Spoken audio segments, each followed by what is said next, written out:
Ayan guys.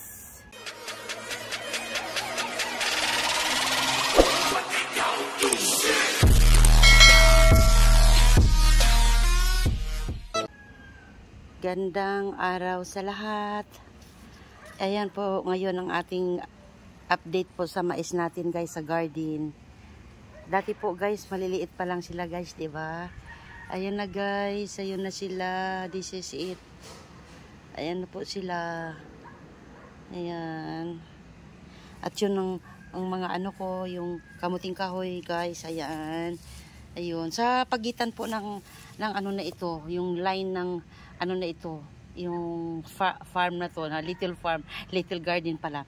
Ano, alternate po siya guys. Kamuting kahoy, tapos next mais, tapos kamuting kahoy, and then mais, tapos kamuting kahoy. Ganyan. Ayan guys, oh. Ayan guys, lumalaki na sila guys kasi nga inuulanan na sila guys. Diba? Oh, masaya. Happy sila guys. Super happy sila.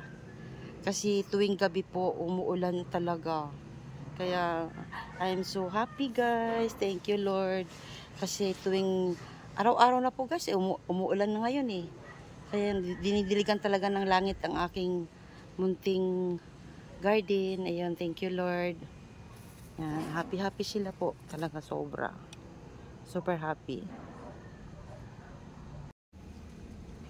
Hello guys. Gandang araw sa lahat. Ayan po, update po natin ngayon guys sa ating garden. Yung ating mumunting garden. Ayan po guys, ito yun yung dati, mga pagtanim ko dito noon, yung pina-update ko sa inyo noon guys. Maliit pa lang sila guys, diba? O ngayon, ayan guys, malaki na sila. Today, mag-aano po ako, mag-fertilizer na po ako. Lalagyan ko na po sila ng fertilizer po today. Para na po yun sa ano, para sa pamumunga na po yan guys. At saka siyempre at the same time, yung pataba na rin. I-mix ko po yun guys, yung pataba at saka ano. Pataba at saka para pampabunga. O mamaya guys, isasama ko kayo sa ano, sa pag-ano ko dito. Yung paglagay ko po ng fertilizer po. Ayan. Sasama ko kayo mamaya. Kasi ngayon po, mag-aano na po ako ngayon. Nag-fertilizer na po ako ngayon guys.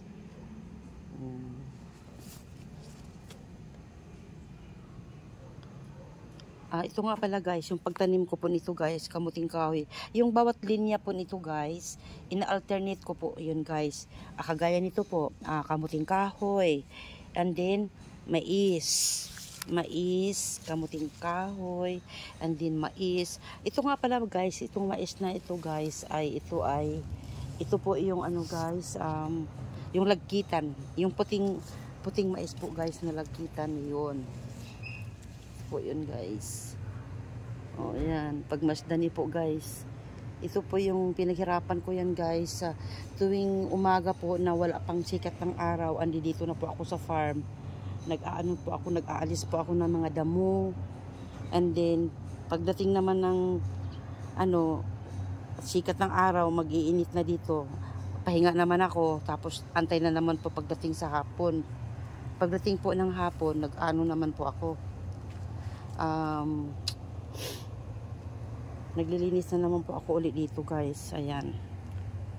Ayan po yung mga ano ko, dinamuhan ko guys. Ayan. Okay. Ayan. Mabuti na lang kamo guys kasi awa ng Diyos, umuulan. Tuwing hapon po siya umuulan. So, kaya po, dinidiligan talaga ng langit po yung aking mga halaman. Salamat kay God kasi hindi niya pinabayaan yung mga pananim ko. Talagang inalagaan ng God talaga. Ayun. Dito sa part na ito guys, hindi pa ito tapos. Ayun, yan, kita nyo guys, oh. Yung part na yan guys, ayan yung mga nadadamuhan ko guys, yung mga yan. Tapos yun doon. Yun, nadamuhan ko na sila guys. Ngayon po, itong dito po banda, ito, pati doon po banda guys, hindi pa po. Medyo dahan-dahan lang po ako dito sa pag paglilinis kasi po guys, kailangan po mag-iingat po ako guys kasi alam niyo kung bakit guys. Ayan, kilala niyo ba to guys? Yan po ay saluyot, gulay po yan. Ito. So hindi ko siya pwedeng bunutin. So kailangan po guys, pag nagbubunot po ako ng damo, kailangan iingatan ko po na hindi siya sasama. Kasi ayan guys, oh, kita niyo guys, ayan oh, dikit-dikit po sila eh. Oh, paano ba yan? Dikit-dikit sila. So, kailangan maging maingat po ako sa pagtanggal po ng mga damo na dapat kong tanggalin. Kasi, oh, ayun guys, oh, dami na, oh. Madami na siya. Oh, ito. Yung mga dinadamuhan ko dito, ayan guys, oh, iniiwan ko yung guys. Ayan, naabutan na tayo guys ng ulan. Ayan. Ayan guys, oh, dito, oh. Ayan, sari-sari guys, mga tumutubo ay mayroon ding alugbati. Ay, yung alugbating pula po. Tapos, oh guys, so malaki na siya guys. So, di ba? Ayan. Di ba? Dami nila. Thank you Lord. Lahat na yan bigay ni God yan. Tapos, ito naman guys, ayan. Oh, di ba? Oh, di ba? Oh. Paano ba yan guys? Pag hindi ka naman magkamali diyan pag pagbunot. Kung hindi ka maingat diyan, mabubunot mo talaga yan eh. So, kailangan dahan-dahan lang talaga. Sobra. Yun. Di ba? Medyo masukal pa dito banda guys. Pero kayang-kaya yan. Basta sipag lang. Kunting sipag lang. At saka, ngayon po, ito naman tayo sa aking tanim na pineapple. Yan pineapple ko guys. So, ayan. Hindi pa yan hinugayas ha. Bata pa yan. Hindi pa yan malaki. Lalaki pa yan guys. Tapos, ayun pa. Ayun na malaki. Ayan. Oh, ang dami niyang supang guys. Oh, yan ang ginagamit sa pagtanim. Oh, yun. Itatanim ko yan dito ulit. Diyan lang guys, banda. Purpinya ang itatanim ko po diyan. Itong isa guys, oh, hindi pa siya namunga. And then, ito naman the other one. Ito. Ayan guys, oh, tumubo talaga siya guys ng ganyan. So ito, hindi ko na siya tatanggalin guys. Pabayaan ko na siya dyan. Kasi mamumunga na rin to. So, actually guys, mayroon talaga tong bunga. Ito oh. Ayan guys, oh, tumba na nga siya guys. Oh. Oh, look. Ayan oh, natumba na siya guys. Pinabayaan ko na siya guys. Kasi actually naman, hanggang siya ay nakadikit dito guys, nakakasaga pa rin siya ng nutrient. Oh, ayan, nabali na siya guys. Sa sobrang laki na niya guys. Oh, pero nakakasaga pa rin siya ng nutrient. Itong mother niya. Ayan, oh. Kayaan mo na siya mahinog dyan. Hindi ko siya kinukuha. Mag-enjoy mo na siya dyan. Oh, ayan guys. Ina-update ko lang kayo guys. And at the same time guys, ayan. Sige lang, tingnan nyo ha. Ito yung aking pinaghirapan guys. May plano pa ako dito guys eh. Ang loobin ng Panginoon. Pag natapos ko na madamuhan po ito, ang aking balak po dito guys, gusto ko po yatang gusto ko magtanim guys ng mani. Yung pinaka gitna ba? Yung pinaka gitna na walang tanim. Gusto ko siyang lagyan guys ng tataniman ko siya guys ng mani. Kaso lang guys, maghanap muna ako ng para worth it naman yung hirap ko.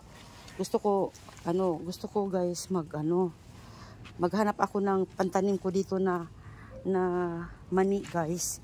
Yung malalaki ang bulas, ayaw ko nung maliliit.